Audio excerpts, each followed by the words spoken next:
Ah, muito boa tarde, muito boa noite a todas e todos aqui presentes, né?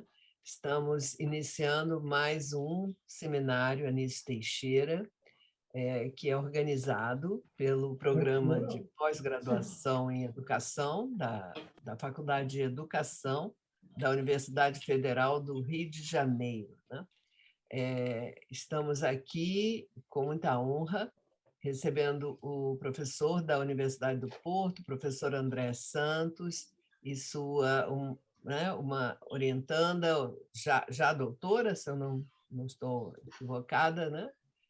Jéssica Santos, e mais alguns estudantes, né, de seu grupo, e eles estão aqui conosco e nós agradecemos muito, né, para discutir, apresentar, né, algumas contribuições e discussões relacionadas à questão da arquitetura escolar, né? O Seminário Anísio Teixeira, né, é uma realização do Programa de Pós-Graduação em Educação, que tem por objetivo, né, abrir espaço para discussões, estudos, né, que abordam temas contemporâneos que interessam, né, nos instigam, né, a pensar, né, a nossa realidade por meio, né, das contribuições e que podem ser ampliadas, aprofundadas a partir das contribuições de pesquisadores que aqui participam conosco.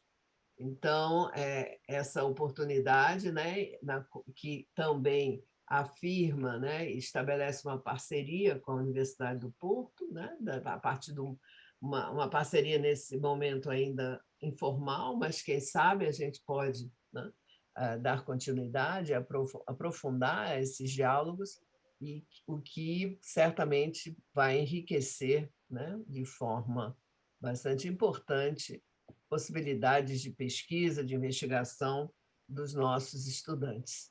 Então, eu não vou me alongar, quero mais uma vez agradecer e agradecer também aos estudantes aqui presentes, aos colegas, né? E dando início, então, agora à professora Ana Angelita, que vai fazer uma apresentação mais detalhada da proposta de hoje. Boa noite, todas e todos, boa tarde a todas. Começamos agora a quarta sessão do Seminário Anísio Teixeira, são 5h04. Solicitamos, primeiramente, né? Eu agradeço de ter essa parceria com a professora Ana Monteiro, que logo, professor, quando eu conversei com o senhor, quando eu ainda estava, né, em pós-doc, foi a minha primeira reunião com o professor André dos Santos, em Londres, eu já comentei com a professora Ana Monteiro da importância que seria o senhor ter essa fala conosco. E então essa parceria com a professora Ana Monteiro tornou também esse evento possível. Muito obrigada, professora Ana. Muito obrigada tanto a André quanto a Jéssica, porque não sei se todos estão aqui, mas a dissertação da Jéssica, que trata sobre diálogos entre arquitetura escolar e pedagogia, né, Jéssica? Defendida em 2020, não é isso? Sim.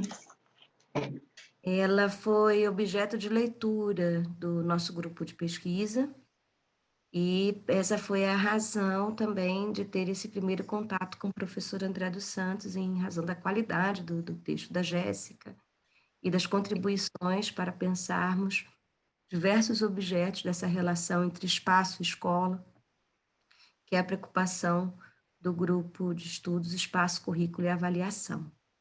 Então, agradeço profundamente a generosidade do professor e da Jéssica, também pensando nesse fuso horário, que já são lá 9h, com um título certamente instigante: Arquitetura importa, perspectivas e evolução da educação. Pedimos aos alunos, por gentileza, manter os áudios fechados, manter as câmeras fechadas, e nós começaremos a partir de agora, passar a palavra para o professor André dos Santos e para a Jéssica iniciarem sua exposição.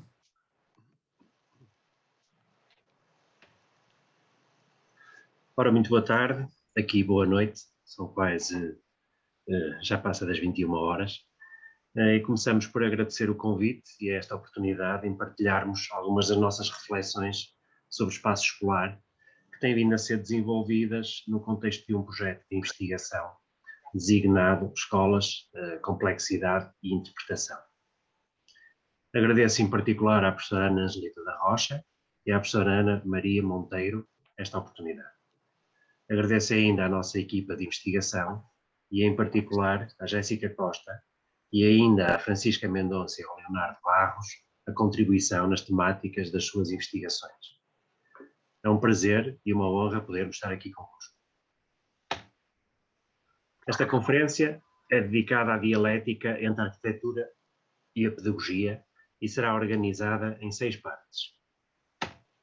Na primeira parte, uma breve contextualização do nosso projeto.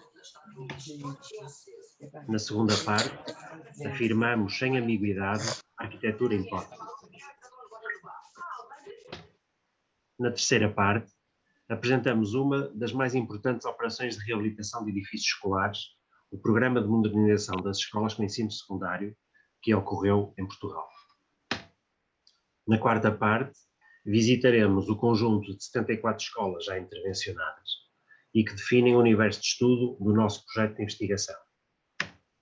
Na quinta parte, convocamos um conjunto de temas que promovem a dialética entre espaço e pedagogia. E, finalmente, na sexta parte, retomamos o ideal da importância da arquitetura na construção de um espaço pedagógico universal.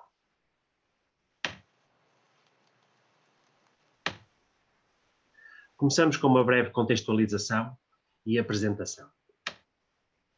Enquanto país mais ocidental da Europa, beneficiamos de uma relação privilegiada com o oceano, mais-valia que, no caso do Porto, a segunda maior cidade de Portugal, se vê ampliada pela estreita relação com o Rio Douro.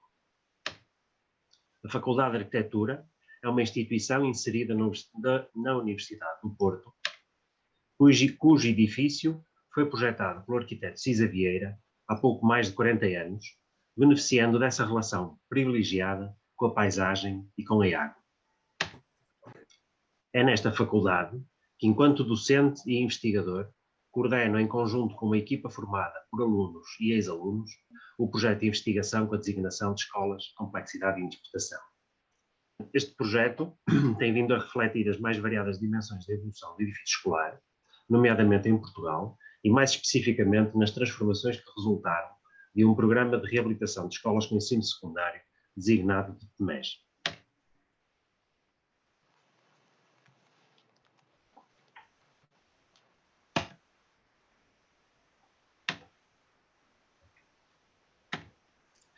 Concretizamos 7 conferências na Faculdade de Arquitetura, inseridas no ciclo Obras e Autores. 3 conversas na Casa da Arquitetura em Matosinhos, inseridas no ciclo Plural, onde se debateram consistentemente as relações entre arquitetura e outras áreas científicas e de conhecimento.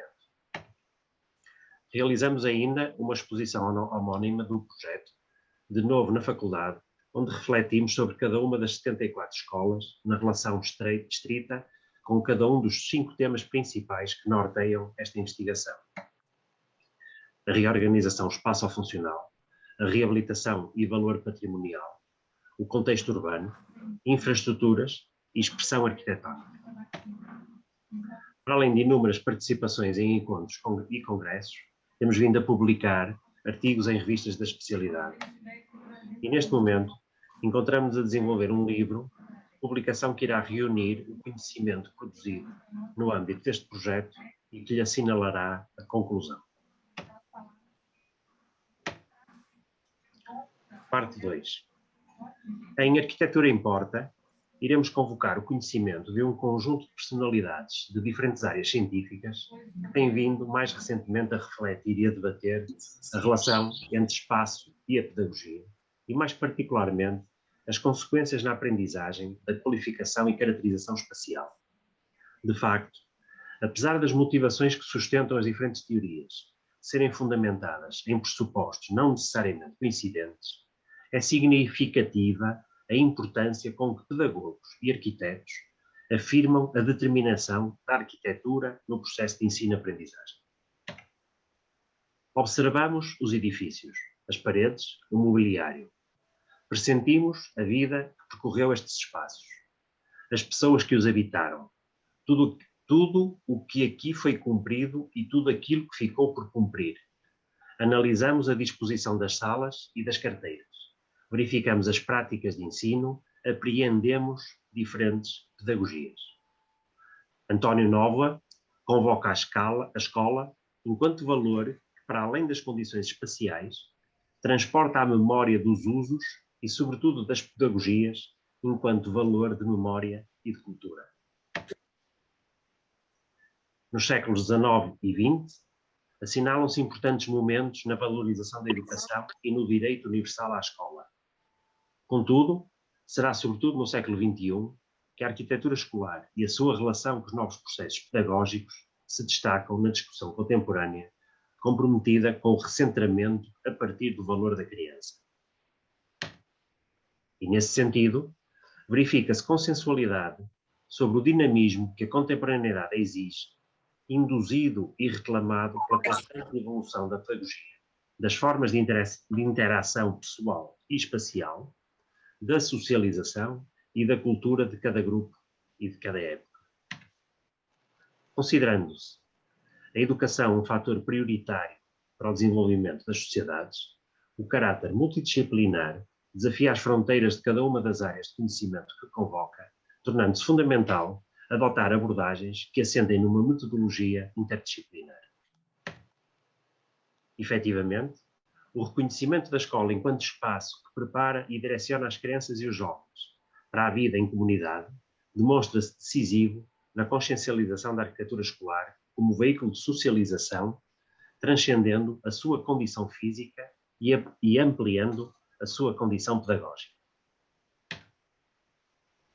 As características básicas afetam as percepções dos alunos.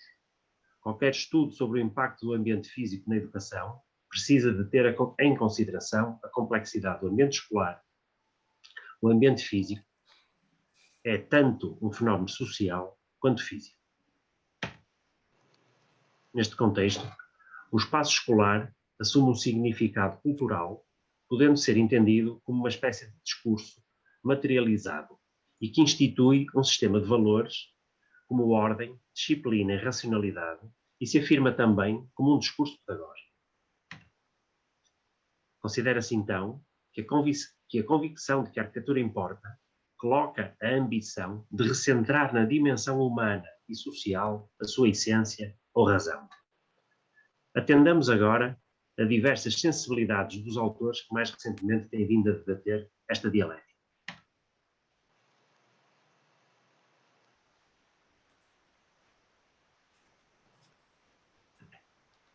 Os edifícios devem permitir a mudança. O ensino, a pedagogia e a aprendizagem mudam ao longo do tempo e o edifício precisa de responder a essas mudanças. Na verdade, o contexto também muda, quer seja uma política do governo ou do currículo e, claro, da tecnologia.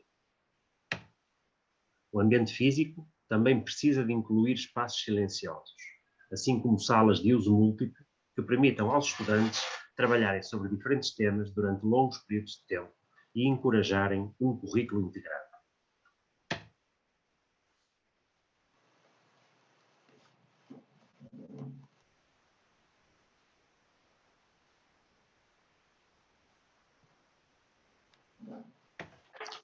A sala de aula fechada representa um modelo de ensino-aprendizagem ultrapassado que não corresponde ao mundo virtual interconectado em que agora vivemos.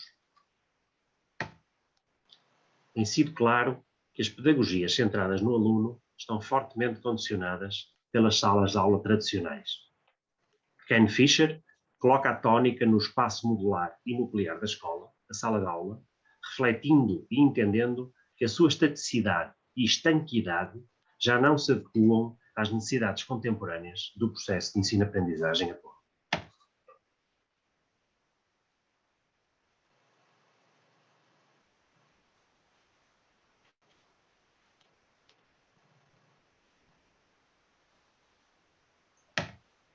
De facto, sendo agora consensual a necessidade de evolução das condições espaciais na correspondência com os desenvolvimentos socioculturais e da pedagogia, e sendo ainda consensual a evidência de correlações entre espaço e a didática, parece ainda não ser seguro afirmar que caminhos devem ser perseguidos.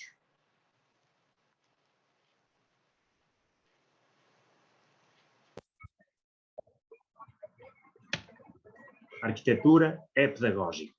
A arquitetura para a educação torna-se arte apenas quando a própria arquitetura ensina, quando a instalação escolar encontra as maiores aspirações da profissão arquitetónica e quando uma escola é dotada com beleza e imaginação. A arquitetura molda, renova, determina e modifica a pedagogia.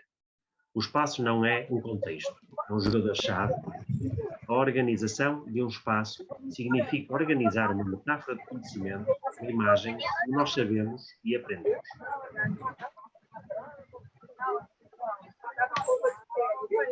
Parte 3. Os edifícios escolares em Portugal foram-se desenvolvendo perseguindo ideais de normalização, standardização e tipificação. Desde a primeira escola primária até aos últimos edifícios construídos na década de 80, a história do edifício escolar assenta na recorrência a tipologias que, desta forma, contribuíram para assinalar um sentido e um significado mais facilmente reconhecível, ampliando a dimensão institucional da função escolar. As escolas primárias Conde de Ferreira, de 1866, foram o primeiro caso a ser concebido com recurso a um projeto tipo, tendo sido construídos, na época, 91 edifícios. Em 1898, o governo abre um concurso público para construir 200 escolas, com base num projeto tipo, embora se encontrasse prevista a sua adaptação às características de 7 diferentes regiões. Foram construídas 184 escolas desta tipologia. Já em 1944, inicia-se a construção massificada de escolas primárias, inseridas no que se chama o Plano dos Centenários. Até meados da década de 60, são construídas cerca de 7.000 escolas ao abrigo deste plano. No início do século XX, surgiram os edifícios de influência do modelo dos lycées franceses. Peças singulares, no compromisso e responsabilidade para com o espaço urbano, claramente assumidas como polos de desenvolvimento das cidades. Mais tarde, o plano de 1938 previa a construção de 11 novos liceus e melhoramentos em 13 liceus existentes. As escolas, construídas ao abrigo deste plano, assentam num programa base que fixa as necessidades técnicas, higiênicas, pedagógicas e topográficas, contribuindo para a homogeneidade das soluções arquitetónicas. O plano de 1947 deu origem a 3 anteprojetos tipo. Foi prevista a construção de 19 escolas para o ensino técnico e que posteriormente foi complementada com mais 9 escolas. O plano de 1958 previa a construção de 16 novos liceus, mantendo-se o ideal de normalização e homogeneidade das soluções. Os estudos normalizados desenvolvem-se no início da década de 60, recorrendo ao princípio da repetição de um mesmo projeto para a gestão da rede escolar nacional. Inserido num contexto em que a arquitetura incorporou decisivamente a responsabilidade do programa pedagógico, em meados dos anos 60, afirma-se a consolidação da tipologia pavilionar que viria a caracterizar a estratégia de concepção e construção das escolas até o ano 2000. Em 1974, pela necessidade de otimizar os meios e custos, bem como de dar uma resposta massiva à necessidade da construção de novas escolas, surge o Programa de Escolas de Pré-Fabricação Mista e Pesada, assente também num projeto tipo. E, finalmente, em 1980, a necessidade de intensificação da rede escolar decorrente da universalização do acesso ao ensino levou à massificação da construção de escolas todas iguais, designadas de 3x3, que se vulgarizaram em todo o território nacional, com cerca de 200 casos construídos. Entretanto, em consequência da carência de recursos, da ausência de uma estratégia de planeamento e de manutenção, os edifícios destas diferentes tipologias chegaram ao início do século XXI com significativas debilidades nas dimensões técnico-construtivas, na adequação às práticas pedagógicas e ainda na inadequação às expectativas dos utilizadores, resultando obsoletos e inadequados para o processo de ensino-aprendizagem.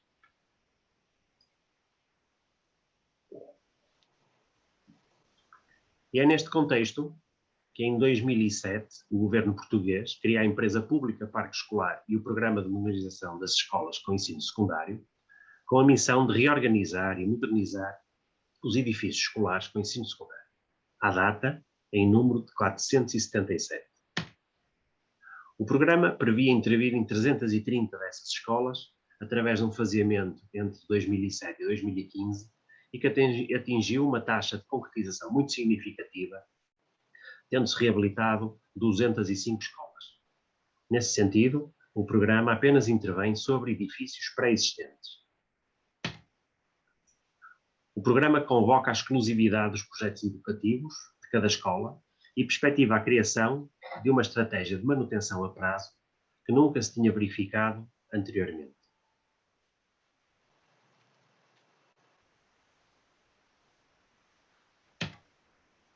O programa persegue a perspectiva de responder aos objetivos e orientações implícitas pela política educacional do século XXI, objetivando a procura de uma nova identidade para a instituição escolar. Considerando que a ambição das novas reformas educativas e arquitetónicas pretende-se transformar as escolas em espaços seguros, inclusivos, atrativos e multifuncionais. A consciencialização da necessidade de reabilitação do parque escolar português determinou um processo de reabilitação e modernização das pré-existências com o objetivo de inverter o processo de degradação, motivando uma reorganização espaço-funcional como estratégia de revitalizar as relações entre os espaços físicos e as novas práticas pedagógicas. O programa teve como objetivo atuar de forma integrada a 3 níveis: na requalificação das infraestruturas físicas, na abertura da escola à comunidade e na manutenção e gestão dos edifícios após a requalificação. O programa prevê uma convergência entre os interesses do sistema educativo nacional e as necessidades específicas de cada escola e, nesse sentido, desenha um processo participativo entre os vários atores envolvidos. A ambição de preservar a identidade de cada escola é também uma condição do programa. Deste modo, é possível compreender o papel preponderante que as escolas pré-existentes assumem, uma vez que, independentemente do seu valor patrimonial intrínseco, tanto arquitetónico como construtivo, é convocado um sentido maior e mais lato do entendimento de património, abraçando valores sociais e culturais de relação com as comunidades em que cada uma das escolas se insere. A aposta numa construção de um novo modelo de escola, centrado na implementação de um espaço escolar contemporâneo, adequado ao projeto educativo individual, traduziu-se numa reorganização espaço-funcional como estratégia de revitalizar a relação entre os espaços físicos e as novas práticas pedagógicas. Pode-se verificar, no desenho superior, a hierarquização dos grupos funcionais da escola, em particular, a proximidade do núcleo de aprendizagem informal com o espaço público e na integração das atividades de caráter mais social e coletivo e ainda o afastamento para uma condição mais resguardada do núcleo de aprendizagem formal. Já no esquema inferior, assiste-se à responsabilidade da aprendizagem informal como momento aglutinador daquelas funções mais sociais, como a biblioteca, o auditório, o refeitório, entre outras. Introduz-se, assim, a relação entre espaços de ensino formal e os de ensino informal, potenciada pelo conceito de Learning Street, introduzido pelo arquiteto Hermann Hertzberger na escola de Montessori, em Delft, na Holanda, na década de 60. A ambição de expandir o espaço didático para além da comunidade escolar, incentivando a um maior diálogo sociocultural, económico e, sobretudo, com o contexto social e a envolvente urbana, destaca-se na hierarquização funcional, evidenciando os espaços sociais e os de aprendizagem informal como protagonistas desta relação. Também o recentramento do edifício no contexto urbano se assumiu como uma das estratégias do programa, na revitalização da imagem da escola perante a cidade. E, neste sentido, importa enfatizar e reconhecer que a atitude de reabilitação dos edifícios pré-existentes favorece aquele objetivo, na medida em que devolve a responsabilidade social e cultural ao edifício escolar, enquanto valor institucional na consolidação urbana. Paralelamente, a entrada em vigor de novos regulamentos relacionados com questões técnicas, que percorreram todas as áreas, como a acústica, a térmica, a gestão energética, a iluminação, a segurança contra incêndio, as acessibilidades e a qualidade do ar, impuseram uma significativa sobrecarga de infraestruturas, intrusão tanto mais pesada quando se tratam de edifícios pré-existentes.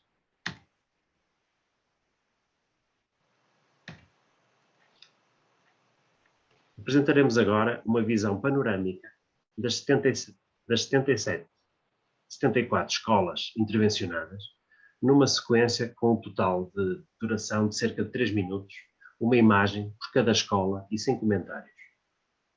No final desta sessão, naturalmente, estaremos disponíveis para debater eventuais questões que as imagens possam suscitar.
Professor, boa noite. Faz mal fazer pergunta enquanto o senhor busca pela imagem? Não, penso que não. Devem estar quase a acabar. Podemos, se calhar, conversar um bocadinho no final Não, ok, da desculpa. apresentação. Muito obrigado. Retomando, nesta parte serão convocados temas que organizam a narrativa a partir de imagens das escolas intervencionadas. Desde o urbano, a abertura à comunidade, ao ideal de inclusão e universalidade, a reorganização espaço-funcional, à estaticidade da sala de aula, à polivalência da Learning Street, às novas tecnologias e à intrusão infraestrutural, e finalmente ao uso, e mais especificamente aos mecanismos de apropriação. Sobre o urbano, assinalamos um decisivo compromisso e responsabilidade da instituição escolar para com a cidade, as pessoas, a identidade e a cultura.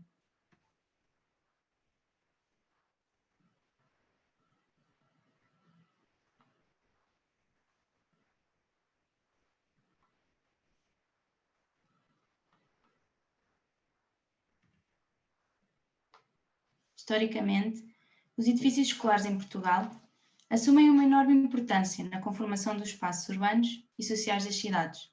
A escola, desde a fundação dos primeiros liceus de inspiração francesa, assumia particular relevância no espaço público.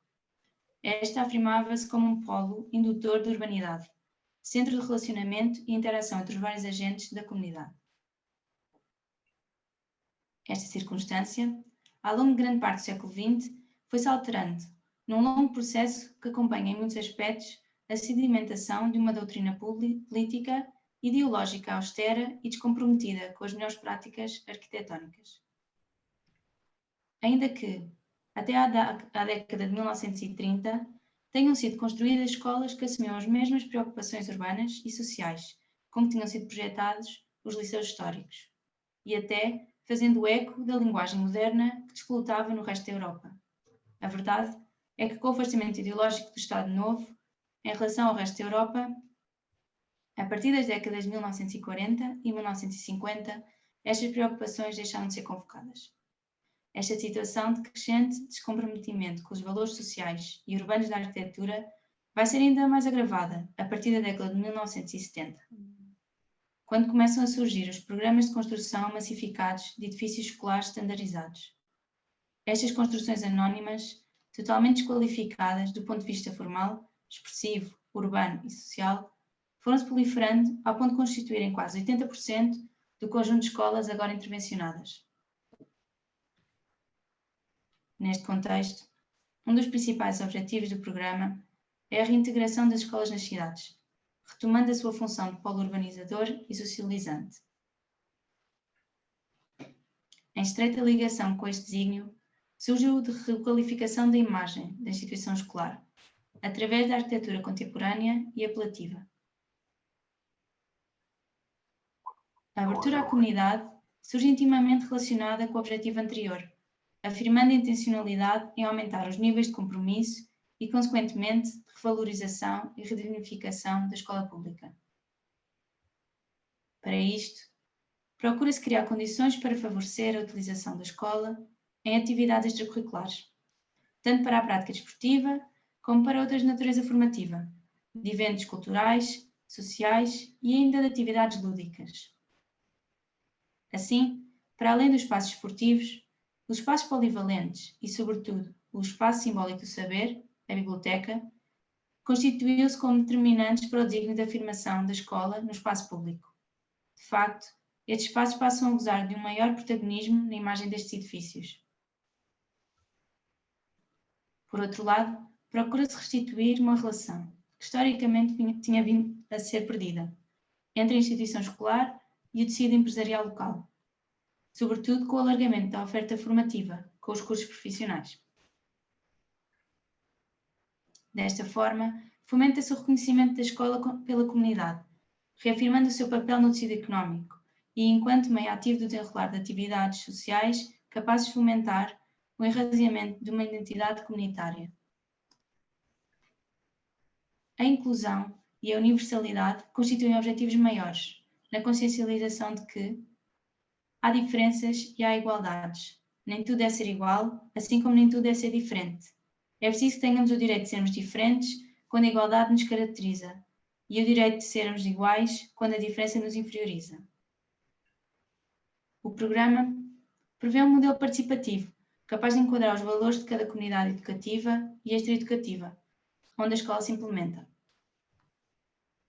Pela primeira vez na história da gestão dos edifícios públicos em Portugal, o programa afirmou-se como um processo capaz de centrar os valores dos utilizadores no centro da intervenção, assegurando um sentido de presença e de compromisso. Neste enquadramento, o programa traduziu-se num processo capaz de assegurar estratégias de envolvimento da comunidade nos projetos arquitetónicos e pedagógicos da sua escola, validando uma efetiva integração e inclusão social. Agora, a escola reconhece como identidade implicada com a vida de todos, promovendo a inclusão social. A escola assume o compromisso e a responsabilidade estruturante na educação, formação e socialização dos indivíduos. O ambiente escolar é reconhecido como um espaço de habitar, suportados por espaços que se arrogam cada vez mais heterogéneos, afirmando a universalidade. A arquitetura escolar responsabiliza-se positivamente por criar condições de bem-estar para todos, garantindo soluções que abranjam todas as comunidades, promovendo a consciencialização social em direção à inclusão absoluta. Neste processo de reabilitação, foi importante ter em consideração a escola enquanto espaço democrático, abraçando um vasto conjunto de saberes que convocam diversos agentes políticos, culturais, pedagógicos e sociais, que são chamados à participação no seu processo de transformação e evolução.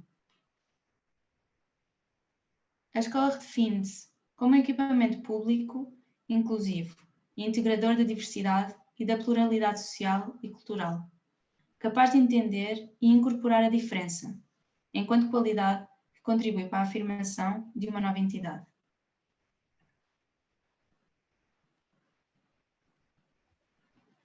Como já vimos, são vários os autores que defendem que a relação entre o espaço físico e o espaço educativo é indispensável para uma solução de ambiente escolar virtuoso, confortável, adaptado, inclusivo e fundamental para a prática da pedagogia moderna.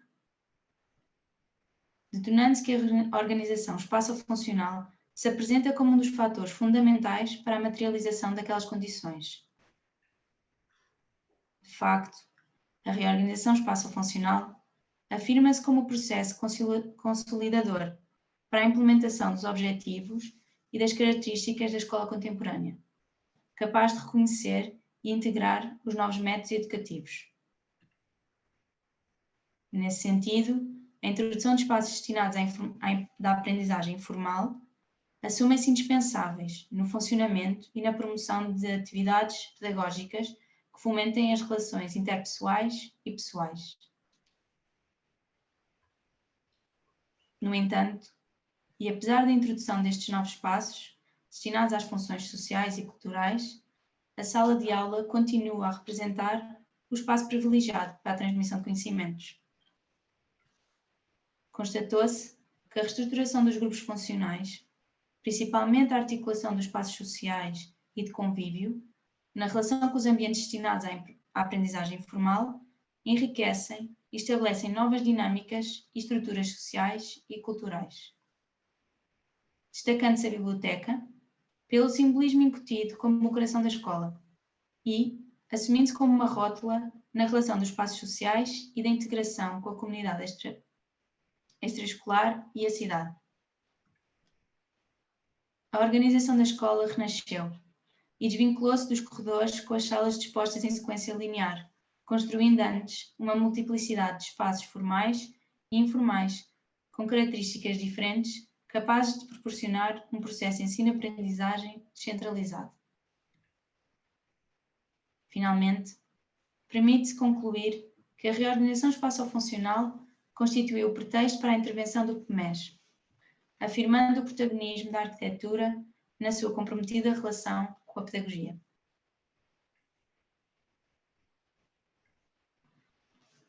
O espaço da sala de aula apresenta-se como um dos lugares mais estagnados no tempo, resiliente à mudança e conservador nos padrões espaciais, comportamentais e pedagógicos. O espaço de aprendizagem devem ser reconfigurados para apoiar mudanças no contexto social da educação e responder a diferentes práticas de ensino e aprendizagem, bem como a um processo de aprendizagem mais centralizado, que não se restringe mais exclusivamente ao espaço e tempo da sala de aula. Teresa Heitor, mentora desta operação e Programa de Reabilitação da Escola Pública, afirma sem ambiguidades a necessidade de intervir no espaço educativo, em particular na sala de aula, reposicionando o processo de ensino e aprendizagem numa escala e contexto mais global. Reconhece um estereotipo da sala de aula, que corresponde a um espaço orientado unidirecionalmente para o lado onde se ensina, sendo ocupado por uma sequência de mesas e respectivas cadeiras, a secretária do professor e um quadro. A morfologia tende em ser retangular e a sua área não diverge os 50 metros quadrados. Ao contrário dos espaços como refeitório ou a biblioteca, as salas de aula apresentam esta mesma conformação espacial e uso, pois a incorporação dos sistemas tecnológicos não foi suficiente para os revogar. Assistimos, assim, a uma profunda relutância à transfiguração da sala de aula, onde persistem as suas características basilares e se mantêm as mesmas práticas de utilização. Perante a conjuntura atual, uma reflexão capaz de entender as mudanças, necessidades e exigências da sociedade contemporânea é cada vez mais oportuna e urgente.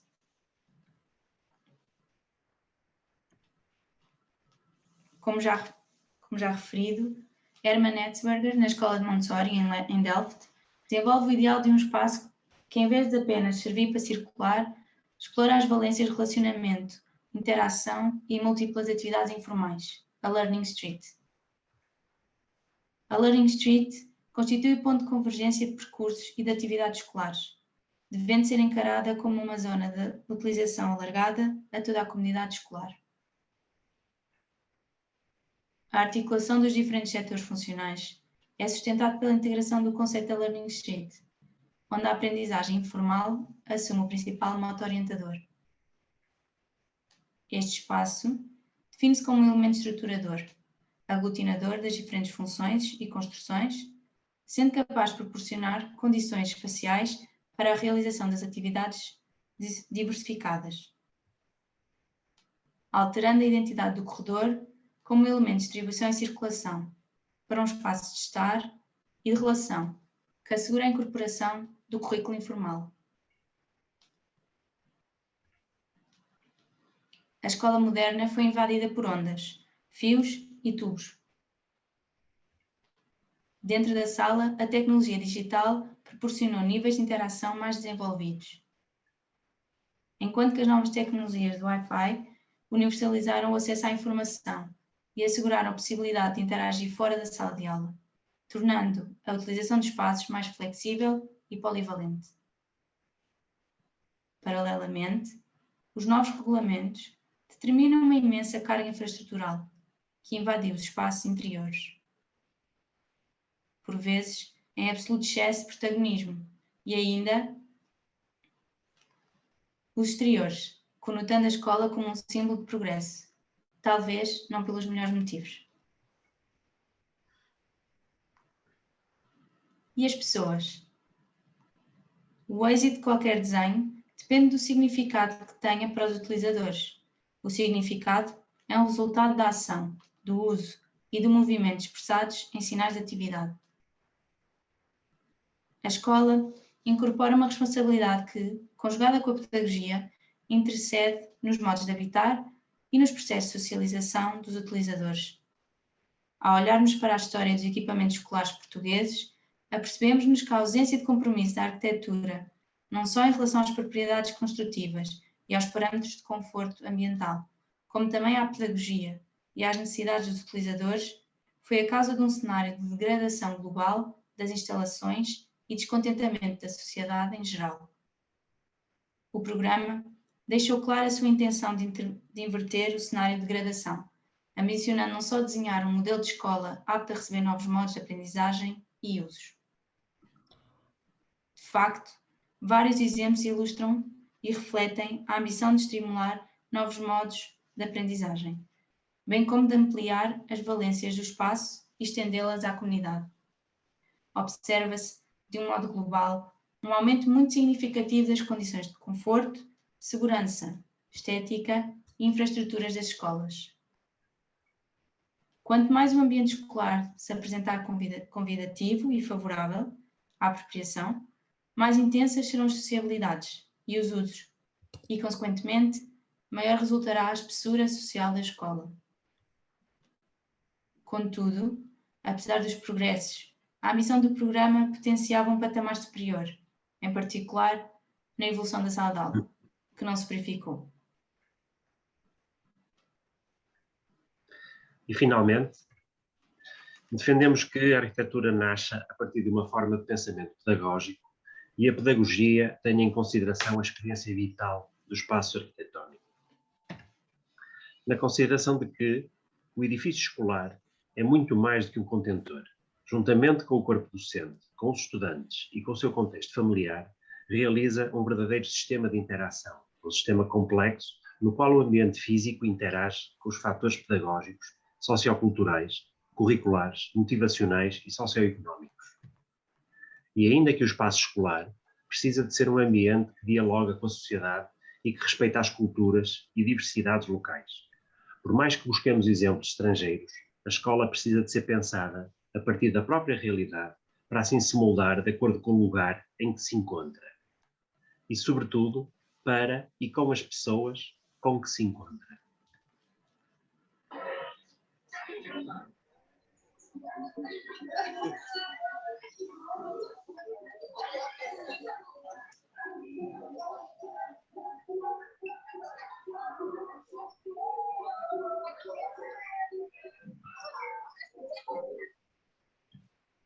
Este vídeo foi realizado e disponibilizado pelo diretor da Escola Secundária de Rio Tinto, Dr. Nuno Ferreira Santos, a quem agradeço.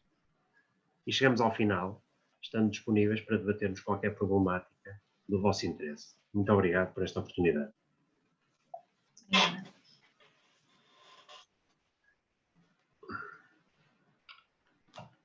Muito obrigada, professora André dos Santos. Muito obrigada, Jéssica. Já imaginava que seria uma conferência muito potente que nos permitirá muitos diálogos, não só agora, como futuros, né? Gostaria de solicitar que nosso teto, de reforçar que o nosso teto é 6h30, até em função do tardar da hora em Lisboa, no Porto. Solicito, por gentileza, que ou façam comentários pelo chat, ou, se quiserem se pronunciar, no máximo de 2 minutos de fala, com interrogação direcionada ao professor André e a Jéssica. Angelita, sugeria que se calhar interrompemos o compartilhamento da tela. Por favor, se o senhor puder fazer isso, eu agradeço. Obrigada. Então, podemos, ficar assim, combinados? 2 minutos de intervenção. Pode se manifestar também pelo chat, que estaremos atentos. Professora Ana Monteiro, eu gostaria de fazer um comentário. Sim, uma beleza de apresentação. Ficamos aqui, eu fiquei aqui observando todo esse trabalho, observando esses espaços, muito espaço para circular, né? Um cuidado, né? com essa reformulação desses prédios, né? Considerando as novas demandas contemporâneas, mas me chamou muita atenção, né? Assim, a amplitude dos espaços, né? Porque, infelizmente, no Brasil, a gente, com os problemas que temos, né? A gente vê muitas escolas com muitas grades, né? E isso é muito ruim de ver, né? Então, eu fiquei observando, né? E essa preocupação de vocês da relação da escola com a cidade, né? Da relação da escola de forma que ela ganhe a sua importância, né? Como um prédio institucional onde se socializa, onde se aprende, onde se ensina, onde o conhecimento e saberes estão ali, e você chamando a atenção da importância da biblioteca. enfim, gostei muito. E como uma questão, vocês falaram rapidamente, mas temos pensado muito, né, e trabalhado com essa ideia aqui no Complexo de Formação de Professores, que é um programa institucional que as universidades, que a Universidade Federal nossa tem com as escolas, considerando a escola como espaço de formação para os próprios profissionais, para os professores que atuam, a equipe de gestão. Eu queria saber se vocês desenvolvessem um pouquinho mais, se puderem, né, sobre como isso foi considerado espaço para os professores se reunirem, pensarem suas atividades, seus planejamentos, né, seu trabalho coletivo, porque também é muito mencionado, né, que a tradição moderna da escola, né, tem como concepção básica um trabalho muito individualizado, né? Vocês mencionaram isso, mas leva o professor a um trabalho muito solitário. Então, eu queria ouvir um pouquinho, se fosse possível, né? E agradecendo mais uma vez a possibilidade de estar aqui dialogando com vocês. Estamos aqui com mais de 60 pessoas participando, o que é um número bastante significativo. Obrigada. Obrigada a todos e todas. Muito obrigado. Eu vou passar, professor, primeiro um comentário do chat, antes do senhor responder, e talvez alguém possa se manifestar, a gente faz um bloco de 3. Arnaldo faz o seguinte comentário, pergunta: será que seguir as realidades locais nos modelos de arquitetura no Brasil esbarra quando uma escola, por exemplo, é plantada em meio a um resultado marcado pela extrema desigualdade social? Como seria um modelo arquitetônico de qualidade uma comunidade ribeirinha, por exemplo? Pergunta do Arnaldo. Alguém gostaria de se manifestar? Não estou vendo aqui, ou se não, passo a palavra para o professor e para a Jéssica.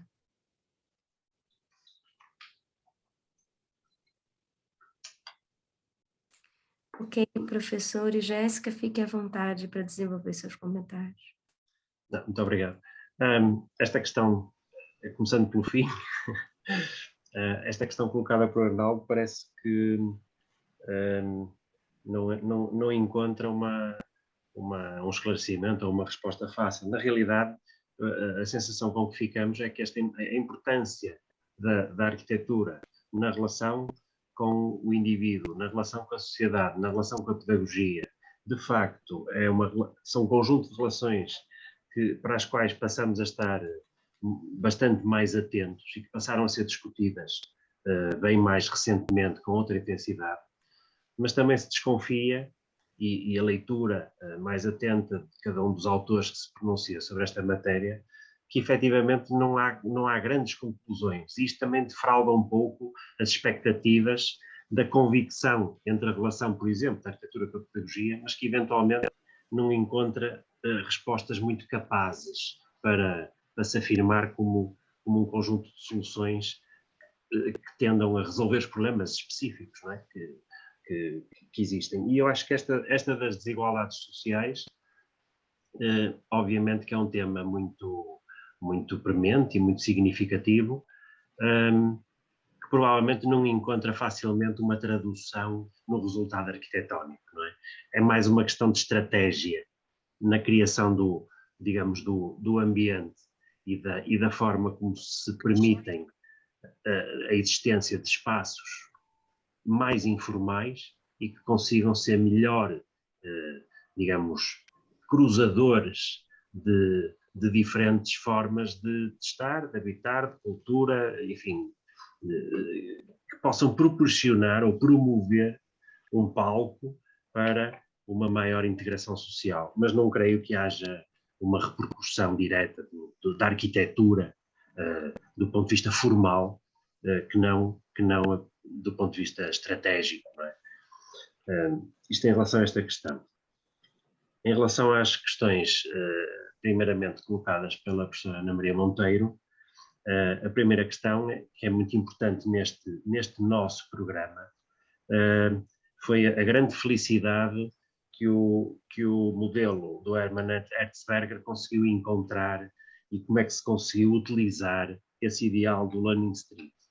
De facto, a grande maioria das nossas escolas eram escolas pavilionares, portanto edifícios soltos no território, desligados fisicamente uns dos outros, e com esta intervenção a Learning Street serviu como um grande ideal do projeto, mas serviu como uma grande ferramenta para que a arquitetura, a solução final, permitisse unir todos aqueles edifícios dispersos no lote escolar num único edifício. E, portanto, esse argumento conceitual do programa, de ir buscar o conceito do Learning Street, serviu aos arquitetos como uma ferramenta, de facto, essa sim, com tradução arquitetónica. E que permitiu desenhar uma espessura bastante diferente do espaço circular, na medida em que os blocos estavam normalmente afastados com uma certa distância entre eles, 6 metros, 10 metros, e, portanto, cada um dos autores foi tirando partido desse elemento e desse ideal nesta estratégia de unificação do espaço escolar como um todo, voltando a permitir, não é? Neste tipo de escolas pavilionares que nunca tinham sido assim, voltando a permitir que a escola fosse, como na sua origem, capaz de se percorrer pelo interior, sem obrigar os utilizadores a alternarem entre interior e exterior cada vez que se deslocavam entre os vários edifícios.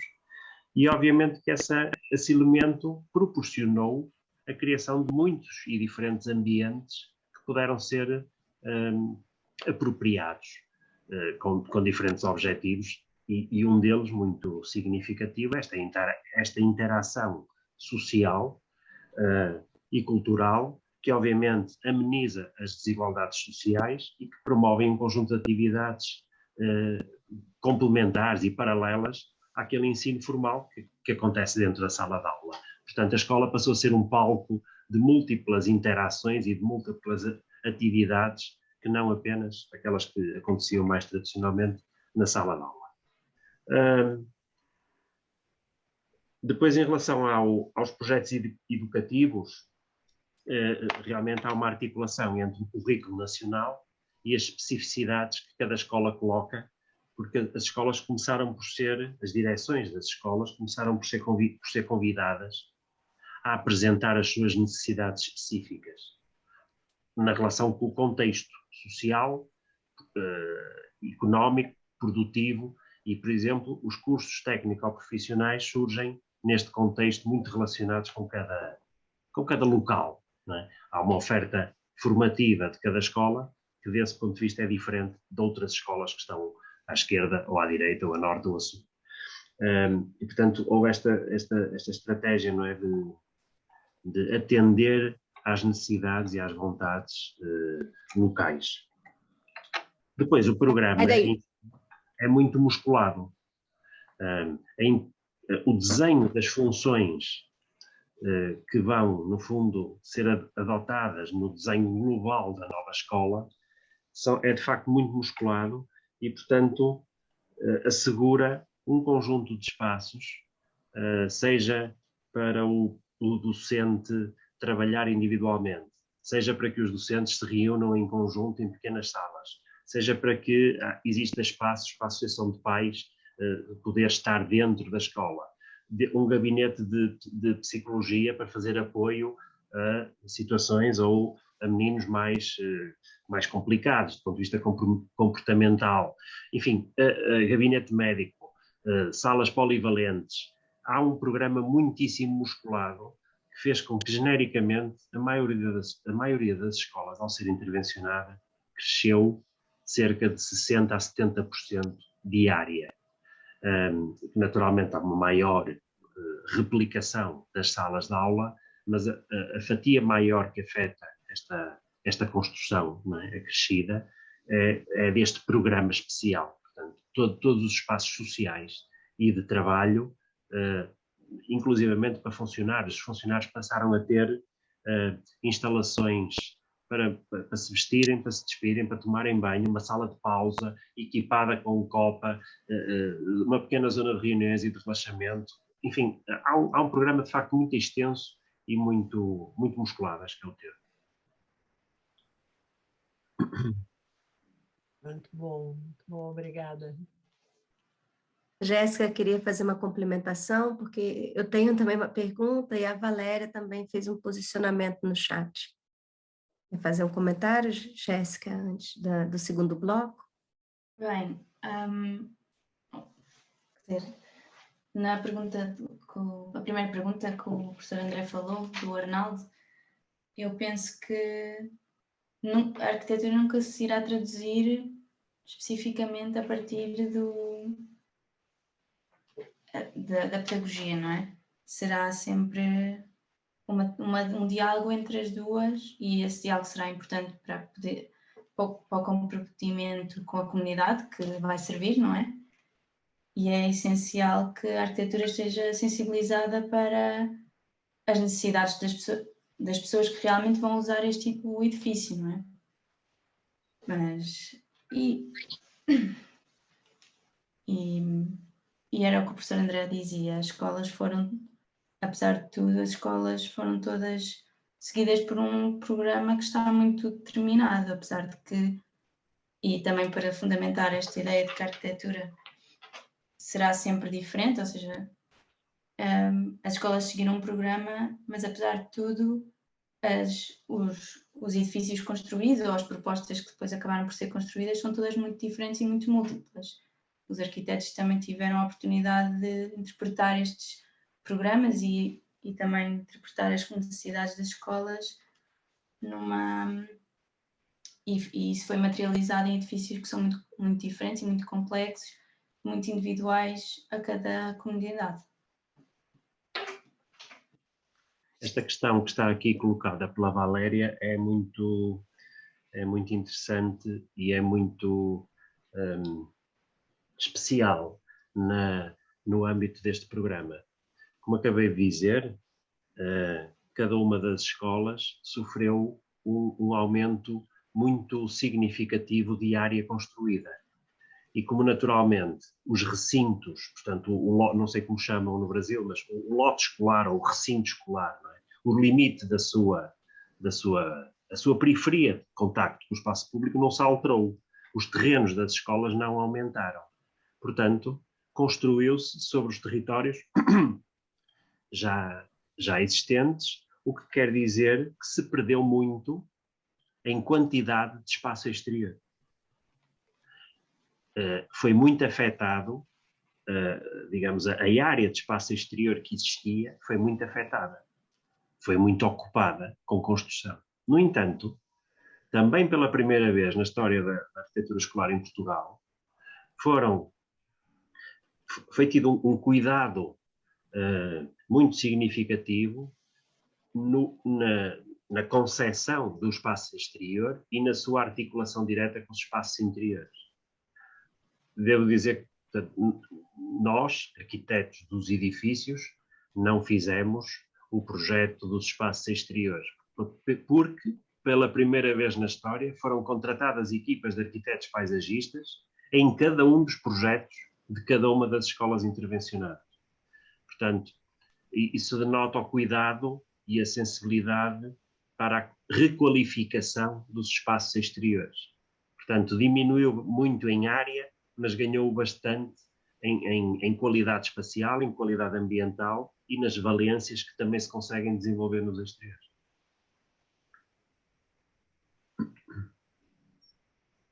Eu iria fazer até se o senhor me permitir, a Jéssica também, um puxadinho com a pergunta da Valéria, com esse livro, que é um material produzido pela Escola de Arquitetura da UFRJ, que é o lugar do pátio escolar no sistema de espaços livres, e aí eles trazem vários estudos de caso, pensando também que nós estamos nos trópicos, então os espaços abertos são muito importantes para a nossa cultura, para o processo da geografia urbana do Rio de Janeiro, considerando especialmente o Rio de Janeiro, tema densidade,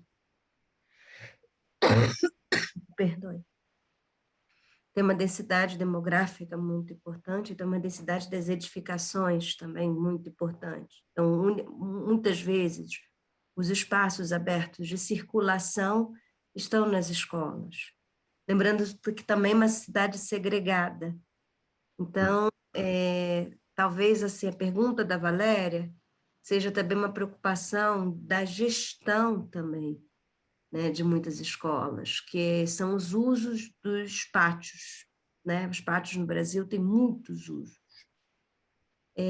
Uma outra pergunta que eu acho que eu faria, mas eu não sei se o senhor e a Jéssica vai ter tempo de responder, é que teve a crise sanitária. Todos esses projetos de refuncionalização aconteceu antes de uma crise sanitária. Se você tivesse que modificar pensando em biossegurança, um exemplo que o senhor daria, né? Uma questão que foi muito colocada de respeito à própria ventilação das salas de aula. Esse é o problema que todos os professores reclamam, nós reclamamos dentro da FRJ, né? Problema de ventilação, enfim. E aí eu vou passar, já foram muitas perguntas, reforçando o nosso agradecimento institucional, enquanto programa de pós-graduação. Ainda tem mais uma pergunta do Maurício, tá? Ainda temos 20 minutos, se vocês também quiserem também se organizar. Uma pergunta do Maurício, fechamos esse bloco, comentários, tá? Pode ser? Tudo bem? Boa noite. Boa noite. Bem? Obrigado, André. Obrigado, Jéssica. E não por um acaso, todos nós estamos muito espantados com essa questão da relação entre sólidos e vazados, né? E toda a amplitude que esses novos espaços escolares foram promovendo. Mas me chama também muita atenção a transparência imposta pelo vidro. O vidro foi um elemento muito valioso, eu diria, dentro da promoção e construção dessas reformas, né? Assim chamo.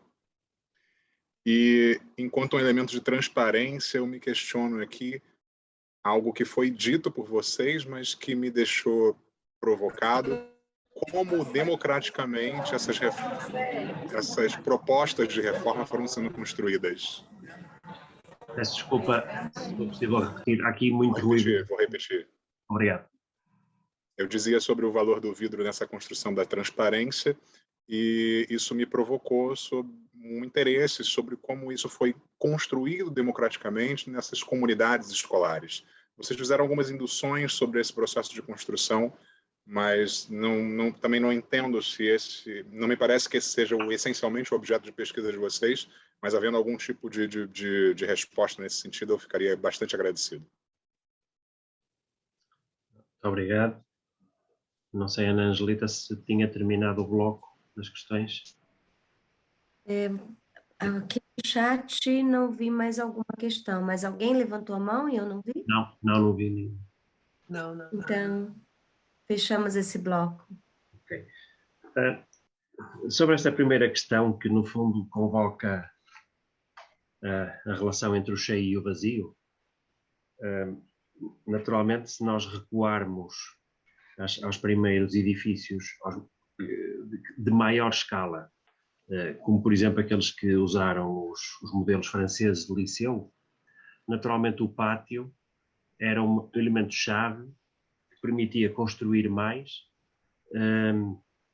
e de forma a assegurar as condições higiênicas, nomeadamente a ventilação natural, que era um fator mais determinante até do que o próprio posicionamento da luz. Nesse sentido, as escolas eram quase desenhadas pelos higienistas e pelos médicos, mais até do que pelos arquitetos, do ponto de vista da estratégia, da implantação e da orientação do espaço construído. E, de facto, o edifício contrastava, não é? A construção contrastava sempre com o não construído, com o pátio, e era normal a existência de corredores que só tinham salas de um dos lados. E, portanto, a sala de aula, desta maneira, tinha uma ventilação direta posterior e depois conseguia ventilar também através do corredor para os pátios. Era este o princípio, digamos, básico de composição e que dava resposta a este problema específico. Ora bem, o que aconteceu nesta transformação contemporânea dos edifícios escolares em Portugal contrariou esta ordem natural de se ventilar, se quisermos. Porque uns poucos anos, 2 anos antes de começar esta intervenção nos edifícios públicos, saiu de facto saiu muita legislação com repercussões técnicas, aquelas que nomeadamente se referem à qualidade e à renovação do ar, e que de alguma maneira vieram introduzir um processo artificial, quando antes o saber construir escola assentava num saber natural, e agora passou a depender das máquinas e da energia elétrica e de todo este funcionamento mecanizado, ao ponto, e isto é um pouco, enfim, é paradigmático, mas também é caricatural do processo. As primeiras escolas intervencionadas neste programa, não a primeira, mas algumas das primeiras, conseguiram ser feitas sem que as janelas abrissem, as janelas das salas de aula. E isto aconteceu porque, se a janela abrisse, o ar novo que entrava, mais frio do que o espaço interior ou mais quente do que o espaço interior, iria estragar a qualidade do ar que o sistema mecânico proporcionava. E, portanto, foram feitas algumas intervenções em que as janelas das salas de aula não abriam. Realmente, num país com recursos financeiros limitados, em que depois alguns dos sistemas não funcionam, porque o custo da energia é brutal e fica tudo desligado, e depois as pessoas não conseguiam viver dentro das salas porque tornavam-se uma estufa completa, ou ginásios em que parecia um balneário de piscina quando se entrava lá por deficiente ventilação. Portanto, depois isso foi tudo corrigido e, obviamente, passou-se a contar novamente com a possibilidade da ventilação natural, mas de alguma maneira isto é revelador, não é?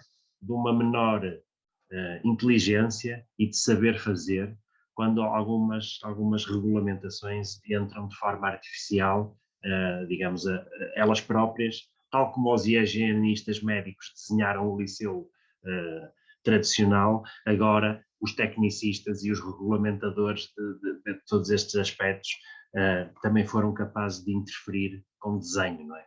Também interferiram no desenho, também interferiram na concepção do espaço. E isto não foi muito positivo. Ainda hoje, grande parte dos sistemas não funciona, porque não há dinheiro para os manter a funcionar. Em relação ao vidro, não sei se a Jéssica quer falar da obrigatoriedade do vidro, contrariando esta ideia do democraticamente, porque houve quem mandasse colocar assim. Não sei se queres desenvolver isso. Mas posso ser eu. Sim, pode continuar. A questão do vidro é que o programa entendeu que, a partir dos momentos coletivos de circulação, deveria haver visibilidade franca para o interior, numa primeira instância, para o interior de todas as salas de aula. Portanto, não permitir que a sala de aula funcionasse tão fechada quanto as suas 4 paredes permitiam e que houvesse uma maior interação entre quem circula na escola, quem vivencia a escola e os cenários que estão a acontecer em cada uma das salas. E, portanto, foi a obrigação de quem desenha o programa, quer dizer, que colocou a obrigação nos projetistas de garantir ou de assegurar que cada sala de aula tinha um painel de vidro normalmente associado com a porta. Alguns foram óculos colocados na porta, outros são painéis verticais ao lado da porta e que, no fundo, existem para dar resposta a esta exigência. Uma exigência caríssima, porque ao entrar as novas regulamentações de corta-fogo, todos estes vidros tiveram que ser muito exigentes do ponto de vista da sua capacidade, quer de para-chamas, quer de corta-fogo, e portanto estávamos a falar de um painel de vidro que às vezes tinha 60 centímetros e de repente custava 5.000 euros, só aquele vidro. E portanto foi também um processo um bocadinho desajustado. Globalmente na escola toda, aí sim há um ideal que me parece bastante interessante da transparência e, portanto, o vidro, enfim, é novamente convocado e tem que ver com esta ideia da escola poder ser pressentida a partir do exterior, a partir do espaço público, a partir da sociedade. E, portanto, são vários os casos em que algumas das funções mais coletivas e mais significantes da escola, como por exemplo a biblioteca, tem uma frente toda em vidro virada para o espaço público. E, portanto, estando a funcionar a qualquer hora do dia, mas obviamente quando há menos luz exterior, no fundo o cenário do seu funcionamento transparece para o exterior. E, portanto, há este ideal de cruzar visualmente as várias funções da escola e, nomeadamente, para com o exterior. Portanto, não tem grande coisa de democrático, não é? Na relação com os utilizadores. É uma das, enfim, um dos ideais do programa que se coloca na responsabilidade da equipa projetista, dar resposta, enfim, de acordo com a arquitetura que naturalmente está a trabalhar, mas isto era um pedido do cliente, digamos assim.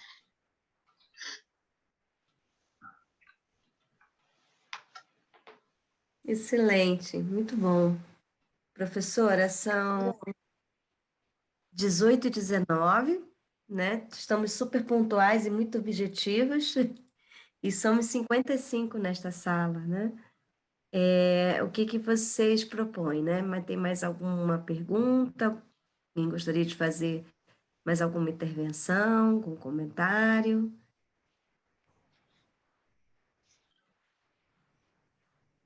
E aqui no chat, alguém fez algum comentário? Ouvindo agora sua última resposta, seu comentário, né, sobre a transparência, né, que o vidro possibilitou, e como foi a recepção dessa nova forma de construção, de arquitetura da escola? Como foi a recepção pelos profissionais, pelos estudantes, pelos familiares? Como vocês têm assim algum retorno em relação a isso? Porque a sala de aula é muito vista como um espaço privado do professor, né? Nesse modelo moderno, né? E como foi a reação a isso? Antes do programa se começar a concretizar, especificamente com as intervenções arquitetónicas, eu creio que se criou a expectativa que a alteração da sala de aula fosse mais significativa, fosse mais efetiva. Uma sala de aula, como foi aqui referido, as nossas salas de aula são basicamente retângulos com 50 metros quadrados, desde sempre, e perspectivou-se, ao introduzir os meios digitais, ao introduzir o acesso à internet na escola toda, ao criar um conjunto de espaços mais polivalentes, criou-se uma expectativa de que a sala fosse efetivamente mais maleável no seu uso, mais polivalente na sua utilização. Isto foi uma expectativa que se criou. No final, nós observamos que a única transformação efetiva que se fez dentro da sala de aula foram as questões de natureza técnica. A acústica melhorou radicalmente, a iluminação fantástica, os meios digitais absolutamente espantosos. E mais nada, a conformação da sala, o espaço da sala e a geometria ou a morfologia da sala ficou rigorosamente da mesma maneira e a funcionar da mesma maneira. agravada por questões de determinação política, porque de repente, por razões economicistas, o governo decide fazer várias alterações ao número de estudantes que ocupa cada uma das salas e passa de 24 para 26 e depois para 28, e portanto estamos a perceber que 28 alunos numa sala de 50 metros quadrados não permite nenhum tipo de polivalência, não permite nenhum tipo de formas distintas de organizar grupos ou indivíduos nos seus trabalhos, e a única hipótese é manter a retícula de cadeiras e de carteiras viradas para um único sítio.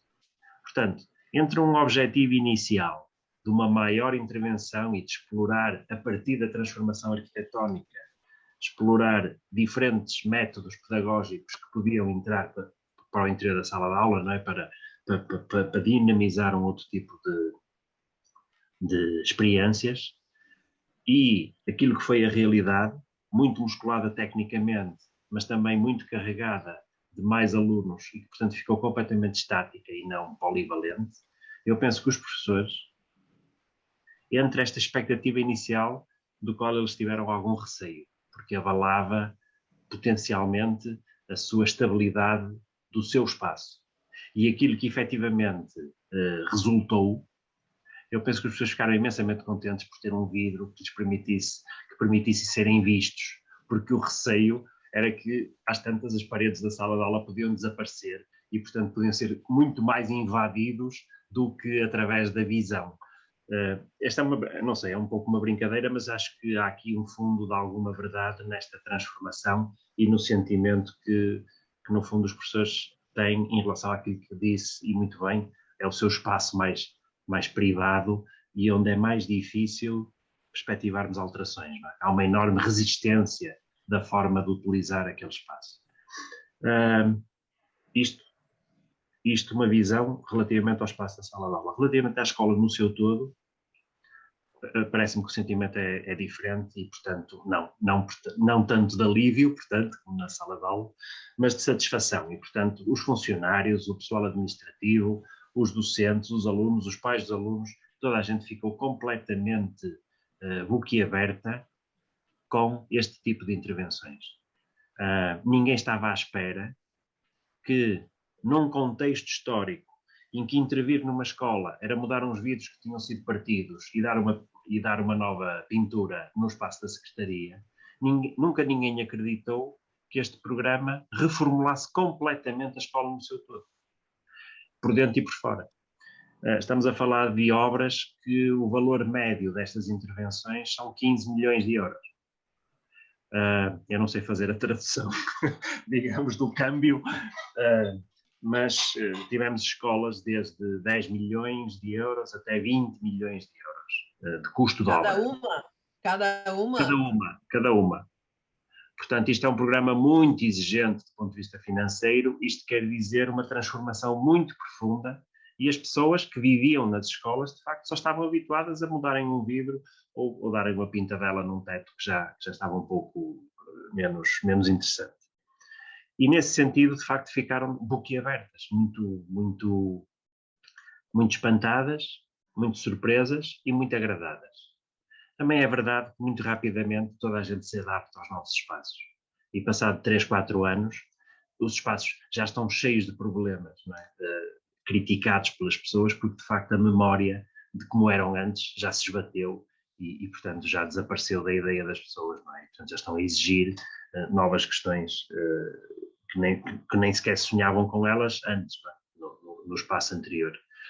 Portanto, há assim algumas dinâmicas bastante interessantes, mas obviamente que o programa é lido por todos os seus utilizadores como um caso de sucesso.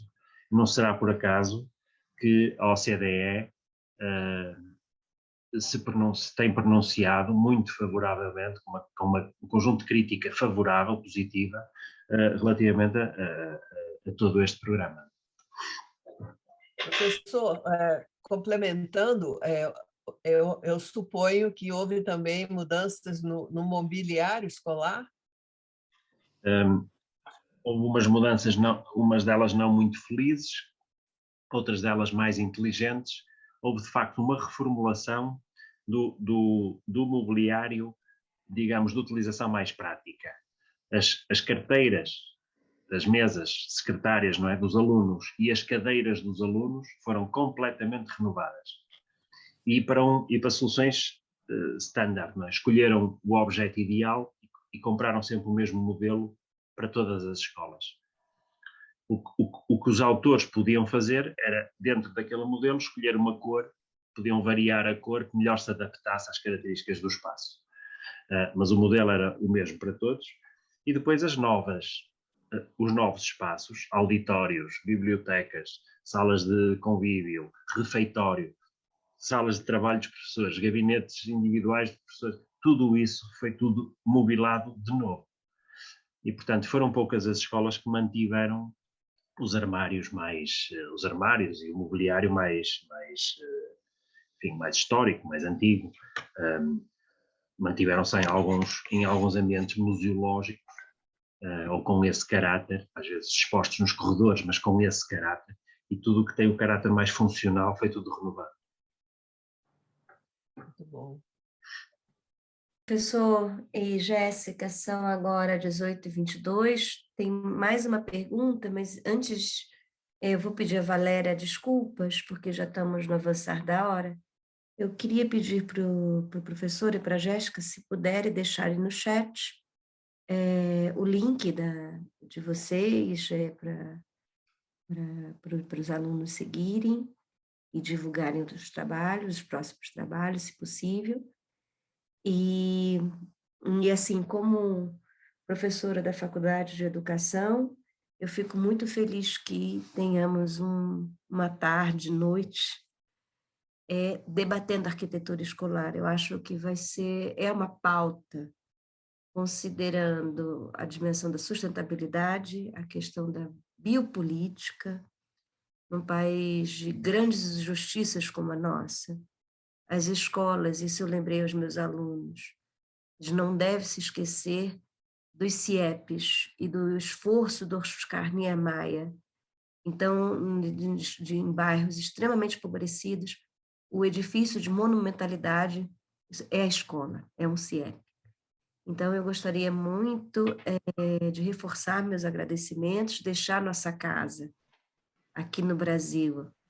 Espero que um dia presencialmente vocês visitem, mas estamos aqui sempre à disposição para manter o diálogo, e eu vou devolver para vocês as palavras finais para encerrarmos a sessão do Seminário Dionísio Teixeira. Muito obrigado por esta oportunidade, e acho que é sempre muito singular a possibilidade de partilharmos experiências.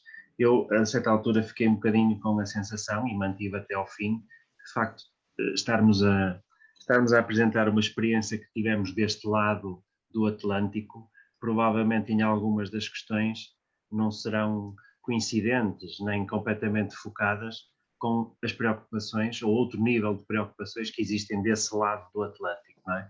Mas, quer dizer, nós não conseguimos provavelmente fazer essa interpretação e fazer essa grelha, não é, de comunicação. Penso que mostrando um pouco aquilo que aconteceu do lado de cá, provavelmente podem aparecer outras pistas para, no fundo, serem reinterpretadas desse lado, não é? Enquanto valores, enquanto estratégias, enquanto metodologias. Penso que a interpretação é-nos difícil a nós, não é? Lidar com uma realidade, a vossa, que não conhecemos, e, portanto, sentimos de facto que isto está muito longe. Aliás, eu lembro-me da primeira conversa que tive com a Ana Angelita, que quando falamos da questão da segurança, aqui a questão da segurança era colocar uma guarda que protegesse a possibilidade de um aluno cair de um sítio mais alto para outro sítio mais baixo, e a Ana Angelita falava-me de, bem, aqui segurança, quando falamos de segurança, é fugir aos tiros. E, portanto, as coisas dialogam-se em patamares diferentes. Espero que, de alguma maneira, apesar desta diferença, não é, de realidades que vamos vivendo aqui e aí, que isto possa ter feito algum sentido e que possa ser útil, enfim, para explorar um outro sentido de evolução do espaço escolar. Estamos disponíveis, já pus o link em que temos os materiais todos deste projeto, e pus também o meu e-mail, e estejam à vontade. Eu enviei um conjunto de trabalhos de dissertações e de artigos para a Ana Angelita, que naturalmente pode partilhar com quem assim entender. E mais uma vez, muito obrigado.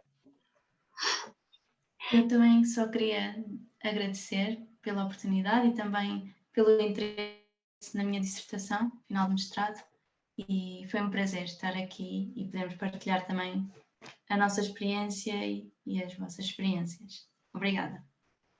E também agradecer muito mais uma vez, excelente poder ouvir, saber dessa experiência, saber que é possível, né? Que às vezes aqui no Brasil parece que está tudo tão difícil, né? Mas saber que é possível e que esses aspectos foram considerados, né?